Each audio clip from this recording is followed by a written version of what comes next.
சிவனோடு ஒக்கும் தெய்வம் தேடிடமில்லை, அவனோடு ஒப்பார் எங்கு யாவருமில்லை.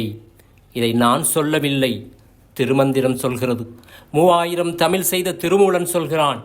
திருமந்திரம் ஆகம நூல், ஞான நூல், வாழ்க்கையில் ஒட்டுமொத்த ரகசியமும் கொட்டி கிடக்கும் ஞான நூல். ஒவ்வொரு மனிதனும் ஒரு முறையாவது படிக்க வேண்டிய ஞான நூல். ஒரு மனிதனுக்கு என்ன வேண்டும்?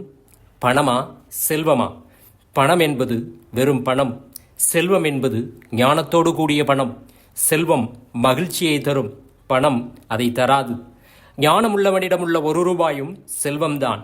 ஞானம் இல்லாதவனிடம் உள்ள 1 கோடியும் வறுமைதான்.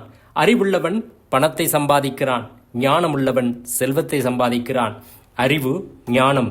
அறிவு என்பது அறிவு, ஞானம் என்பது சுத்தமான அறிவு. சுத்தம் என்று ஒன்றிருந்தால் அசுத்தம் என்று ஒன்று இருக்குமே. அந்த அசுத்தம் என்பது யாது?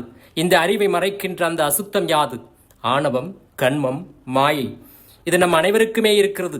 தெரியாதவன் மனிதன், தெரிந்தவன் ஞானி. அதை நீக்க வல்லவன் இறைவன். உலகத்தின் ஒட்டுமொத்த பிரச்சனைக்கும் காரணம் என்ன? 1 லிட்டர் பெட்ரோலை நம்மால் உருவாக்க முடியாது. ஆனால் எத்தனை எண்ணெய் வயல்கள் பற்றி எரிகிறது, எத்தனை நகரங்கள் தகர்ந்து போகிறது, எத்தனை உயர்கள் சிதைந்து போகிறது. ஏன்? நீயா, நானா? இந்த சமூகத்தில் எத்தனை உயர்வு தாழ்வுகள்? காரணம் என்ன? இயற்கையிலேயே மனிதனுடைய அறிவு அசித்தமானது. அதை சுத்தம் செய்தால், அறிவு வெளிச்சமடைந்தால் தனி மனித முன்னேற்றம் உச்சமடையும். சமதர்ம சமூகம் நிச்சயம் அமையும். எவன் ஒருவன் இந்த மும்மலங்களை நீக்க வல்லவனோ, எவன் ஒருவன் ஞானத்தை அருள வல்லவனோ அவனே கடவுள். அதனால்தான் சிவனோடு ஒக்கும் தெய்வம் தேடிடமில்லை, அவனோடு ஒப்பார் இங்கு யாவரும் இல்லை. சிறைமலம் மீட்போம், சிவனடி சேர்ப்போம். திருச்சிற்றம்பலம்.